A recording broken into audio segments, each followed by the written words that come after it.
A cidade de Curitiba se classificou em primeiro lugar no ranking Connect Smart Cities no eixo de urbanismo. E aí eu queria saber, pensando nisso, o senhor acha que o investimento auxiliou a cidade no preparo ao combate ao coronavírus? E nesse sentido, ainda, depois da crise do coronavírus passar, a gente pode esperar uma mudança no olhar para a cidade e também do pensamento do planejamento urbano? Esse vírus, alguém já disse, é um vírus educador. Além dele ser exterminador, ele veio para educar a humanidade a ter posturas mais inteligentes, mais sustentáveis e menos egoístas. Ninguém tem direito de ser egoísta durante a pandemia. Logo, cidades também não poderão ser injustas durante e depois da pandemia. O grande processo de nós vermos uma Nova York humilhada, uma Londres humilhada, praticamente igualada a cidades muito mais pobres, como é o caso da nossa infeliz Manaus, nos obriga a todos, investidos de poder no mundo inteiro, a termos uma visão de serviço em relação aos desvalidos e de abertura, porque inteligente é quem busca dar igualdade de oportunidades para todos. Exige também que o empresariado tenha uma visão mais generosa de participação social. Aqui, por exemplo, no primeiro momento, houve muitos empresários pedindo para não pagar impostos. Eu já os repreendi. Sobre a propriedade predial e territorial urbana, não pode se tirar nenhum imposto, porque alguém precisa sustentar a cidade, o sistema de saúde, os serviços essenciais, o transporte.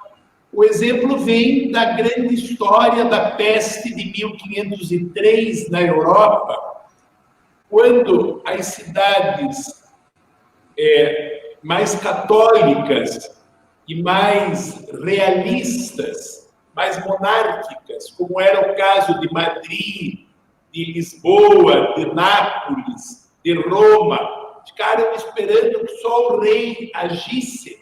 Elas foram dizimadas pela peste.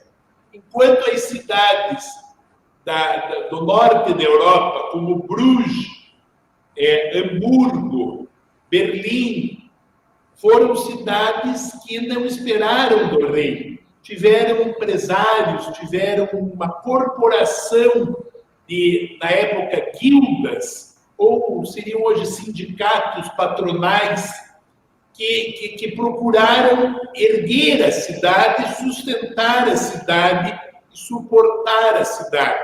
Essas cidades saíram da peste, inclusive economicamente mais fortalecidas. Então, essa visão inteligente de saber administrar e de buscar sustentabilidade é parte da pedagogia que, mesmo nos fazendo sofrer tanto, o vírus corona nos está ensinando. Pegando um gancho um pouco no que você falou, a cidade de Curitiba foi inovadora no sentido que ela passou a implementar tecnologias para o auxílio do serviço de saúde pública. Então, foi a primeira a implementar as videoconsultas e também a utilizar a inteligência artificial e em conjunto com o serviço de saúde pública. Pensando nisso, a cidade de Curitiba tem utilizado essas ferramentas para o diálogo com a população. E qual é a previsão futura para que essas ferramentas continuem sendo implementadas, mesmo depois que a crise do coronavírus passar? Então, se a gente pode esperar uma Curitiba mais conectada depois de tudo isso? É a maravilha do uso da inovação a serviço, inclusive, da medicina, a serviço da prevenção, a serviço da comunicação e da aproximação das pessoas. Nós já começamos, nos primeiros dias da pandemia, uma central de teleatendimento, As pessoas ligavam, podem ligar até hoje, para o número 33509000 e depois de avaliadas telefonicamente, passavam a ver em chamada de vídeo, passam a ver em chamada de vídeo, um dos 50 médicos que desde as 8 da manhã até as 23 horas está ali dando consulta. E esses médicos já encaminhavam a pessoa para o procedimento correto. Por exemplo, se for moléstia respiratória, fique em casa, não veja ninguém. Se for indício de coronavírus, falta de olfato, de paladar, febre alta, dor de garganta, dor nas juntas, daí se isole dentro de casa. Os empregados, inclusive, se estiverem dentro de casa, não podem ir para a rua, não podem voltar para as suas casas, tem que ficar na mesma casa. Também avisando as pessoas de que antes do 7º dia todo mundo se sente bem, mas que o vírus é traiçoeiro a partir do 7º dia, quando vem uma sororoca, um desespero, uma asfixia, uma falta de ar, que daí às vezes exige internamento hospitalar. Tudo isso nós conseguimos com a teleconsulta.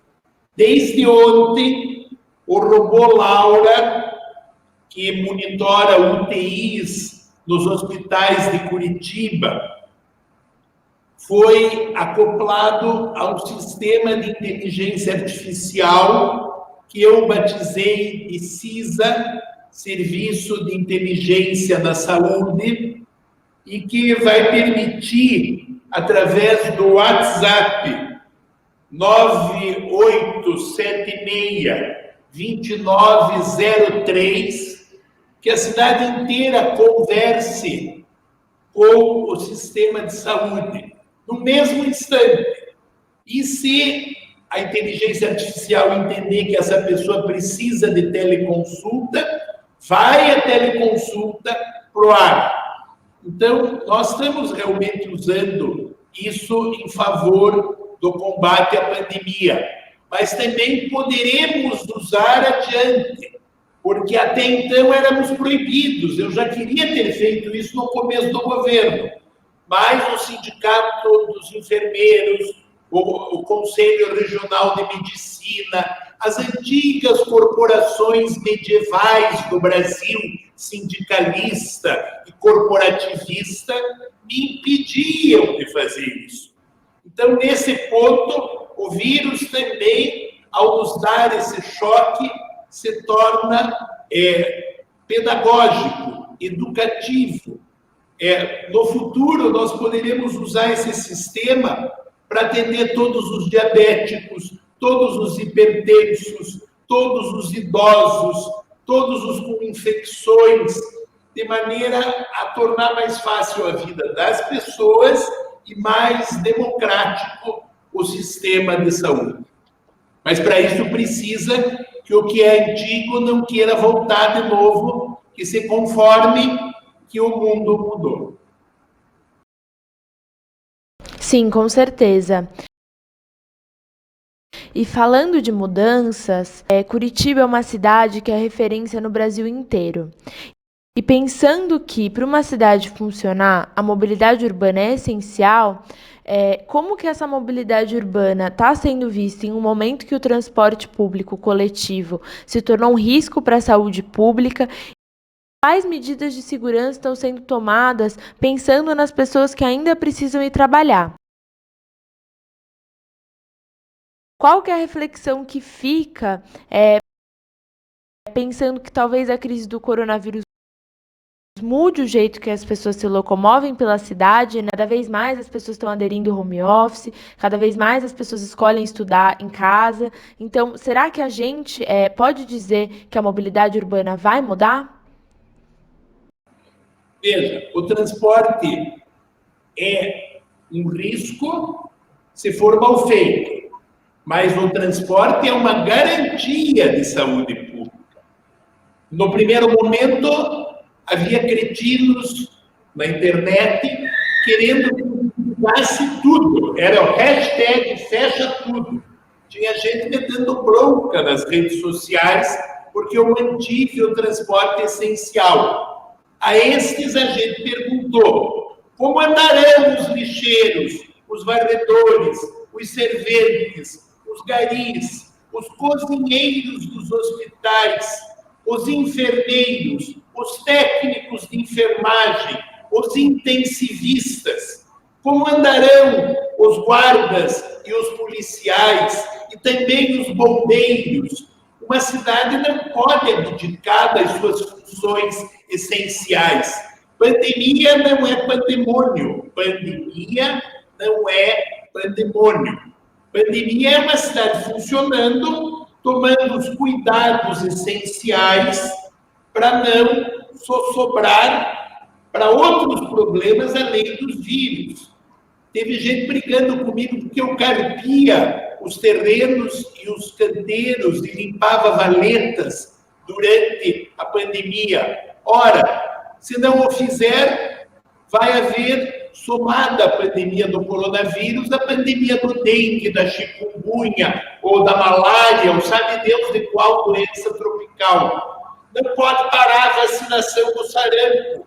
Tem que haver 11 postos de saúde, nós temos aqui funcionando, para vacinar bebês com a pentavalente, para vacinar gestantes, para vacinar jovens que podem contrair o sarampo. O serviço não pode parar. Nós reorganizamos o sistema de saúde, fechamos 26 postos de saúde, mantivemos 11 abertos para vacinas, só para vacinas, centralizamos o serviço de gestantes num único serviço em 3 hospitais e mantivemos outros 76 postos de saúde funcionando e, ao mesmo tempo, unimos o serviço do SUS com o serviço público de saúde, de maneira que hoje eu posso dizer que nós temos 7.000 vagas para internar doentes em Curitiba, sendo 6.000 leitos normais, de baixa e média complexidade, e 1.020 leitos de UTI com respiradores. Eu procurei abrir os hospitais fechados, que tinham por herança ou por falência ficado abandonados. Mais do que fazer um hospital de campanha. Até porque eu já perdi a minha mãe, mas se a minha mãe fosse morrer, eu preferia que ela morresse dignamente num hospital do que no meio de um campo de futebol. Sendo possível que não morra no meio do campo de futebol, é mais humano, é mais digno. Então, a reorganização da cidade no momento da pandemia é um problema de inteligência também. O meu transporte funciona com a tabela de sábado, com 60% dos ônibus. Ele está custando caro, mas eu mandei uma lei para a Câmara para suspender o contrato que vige por mais 20 anos. A oposição está me acusando de que eu estou dando dinheiro para os empresários, mas eu estou mantendo os 20.000 empregos do sistema de transporte e, ao mesmo tempo, eu estou reduzindo o pagamento aos empresários, que era de 79 milhões por mês, para 38 milhões por mês. Mas tudo isso teve que ser feito por lei, porque não é um ato da minha caneta, é regulado por uma relação contratual. Agora nós conseguimos calibrar de pôr agentes da prefeitura dando máscara para quem está sem máscara e impedindo a entrada nos ônibus de maneira, uma boiada que estourou. O que acontece no mundo inteiro, do metrô de Tóquio, de Londres e de Nova York, era a capa do New York Times de anteontem, o povo se amontoando no metrô de Nova York. Eu quis organizar no sentido de que só viajem as pessoas que podem se sentar nos ônibus. Mas alguém tem que dizer para o trabalhador cansado que ele não pode subir no ônibus amontoado. Esse alguém tem que fazê-lo de maneira polida, delicada, sem dar chave de braço, sem jogar no chão, sem laçar como se fosse gado, mas com calma, com decência, com inteligência, e também entregar a máscara. Também para todo mundo que reclama que tem gente sem máscara na rua, essa pessoa deve canalizar a sua ansiedade para costurar máscaras. E depois, a outra parte do dia, sai do Facebook e vai distribuir máscara na rua. Fica uma boa ideia. Bom, por fim, entendendo que o Brasil é um país de profundas desigualdades sociais e que essa crise no horizonte pode implicar em um aumento dessas desigualdades, quais medidas Curitiba tem tomado para procurar diminuir o impacto que essa crise vai ter na população brasileira? A população de rua, por muitos anos, foi acolhida por ONGs que se acham de profundas desigualdades sociais, e que essa crise no horizonte pode implicar em um aumento dessas desigualdades, quais medidas Curitiba tem tomado para procurar diminuir o impacto que essa crise vai ter na população brasileira? Ou judaica, ou sabe Deus qual culpa, ou ideológica, e quero me livrar do pobre, já dando a marmita para ele, daí o vulnerável senta na sarjeta e come entre cocô de pombo, cocô de rato, urina de rato que dá leptospirose. Sarjeta não é mesa. Sarjeta não é mesa. Defensor público que defende que as pessoas morem na rua e comam na rua, não tem a noção exata da força e da importância do serviço social. Vamos tomar o exemplo de Jesus Cristo, o Redentor do Ocidente. Ele, quando comia com publicanos e pecadores, os convidava para a sua mesa. Para comer em Israel, no tempo de Jesus, tinha que lavar a mão, lavar os pés e sentar à mesa. Por isso ele chegou a ser condenado, porque comia com publicanos e pecadores. Eu montei a mesa solidária. São 3 recintos da cidade, restaurantes populares, e um deles embaixo de um viaduto, onde todos são convidados a primeiro lavar as mãos, fazer a higienização, depois a passar álcool gel, e depois, então, tem direito à comida. As organizações humanitárias, eu chamei-as à fala, e todas estão sendo convidadas a partilhar o pão em cima da mesa, porque rua não é moradia e sarjeta não é mesa. E agora está funcionando bem. Já tenho 32 organizações sociais que vão de terrenos de Umbanda e igrejas evangélicas a santuários franciscanos e vicentinos da Igreja Católica e chegam até as organizações humanitárias da maçonaria, como, por exemplo, as acácias, que são as mulheres dos maçons. Essa gente serve junta à mesma mesa.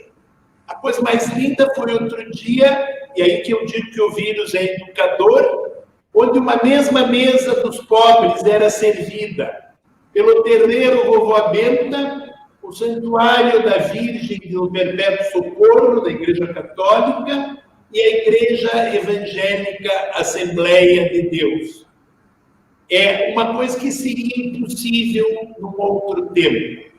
Até os promotores públicos, sempre muito ferozes, porque há muita ideologia nessa questão, da questão dos moradores de rua, passaram a acolher como interessante e humanitária a proposta da Prefeitura de Curitiba. Eu criei o primeiro restaurante popular do Brasil em 1993, no mês de novembro, embaixo do viaduto do Capanema, quando Betinho ainda vivia, o irmão do Enfim, que me mandou uma carta me agradecendo, a oportunidade que eu criava para os desvalidos.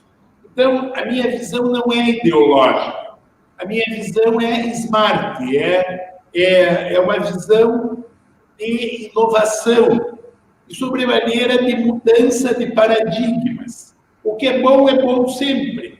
Vai ser bom antes, durante e depois da pandemia. E se nós pudermos fazer o bem, nós estamos também sendo mais inteligentes. Quando uma vez perguntaram para um grande filósofo grego o que é o mais belo, o filósofo respondeu: o mais belo é o mais justo. O mais belo é o mais justo. Sim, você tem razão. Bom, antes da gente encerrar, se você quiser fazer algum comentário, alguma pergunta, dar algum informe. Eu quero dizer que isso vai passar, que nós temos que ter otimismo, que nós temos que nos organizar, que nós não podemos entrar em discussão política. O Brasil, umas 2 semanas atrás, vivia a demência de ter um partido pró-cloroquina e outro partido anti-cloroquina. Por que não um partido pro-Tilenol e outro anti-Tilenol? Ou um partido pro Buscopan composto e outro contra o Buscopan composto? Superou as raias da demência, porque um remédio tem que ser decidido por ato médico. E para mim pode ser bom o remédio e ruim para você. Cada organismo reage de um jeito. Não pode uma sociedade discutir o que é específico de uma única profissão que pede 5 anos de graduação e a vida inteira de pós-graduação. O Brasil agora entra numa outra discussão, que é da instabilidade política. Nós tínhamos que ter um pacto, e que também, já que temos o vírus do corona, que nos contamine o vírus da paz. O vírus da paz política, da paz social, de ninguém querer ter razão, mas todo mundo ganhar do vírus que mata, e dizer para o vírus: não vai ficar aqui não, show tranqueira, hashtag show tranqueira. E daí trabalharmos no sentido de construir soluções. Imagine uma Londres bombardeada pelo Hitler, aquela Londres do tempo do Churchill, se eles saíssem discutindo contra o ministro, eles teriam morrido, a Inglaterra teria desaparecido. Mas naquele tempo, a rainha e o rei, pais dessa rainha que está aí, aliás, está há bastante tempo já, eles botavam a melhor roupa e iam andar na rua depois do bombardeio, no meio do povo, exatamente para mostrar que estavam com o seu povo. Depois que a guerra acabou, o Churchill, que prometeu ao povo sangue, suor e lágrimas, e embora sendo herói nacional, perdeu a eleição. Porque ele não foi o mais popular. Ele foi o mais adequado para a hora. É o que pretendo eu. Eu não tenho ambição de trocar votos por vidas. Então, eu vou fazer direito o meu ofício de prefeito. Espero que os governadores façam direito os seus ofícios de governadores e que o presidente da República faça direito o ofício para o qual jurou desempenhar da melhor maneira possível, a partir do momento em que, pela maioria dos brasileiros, foi eleito.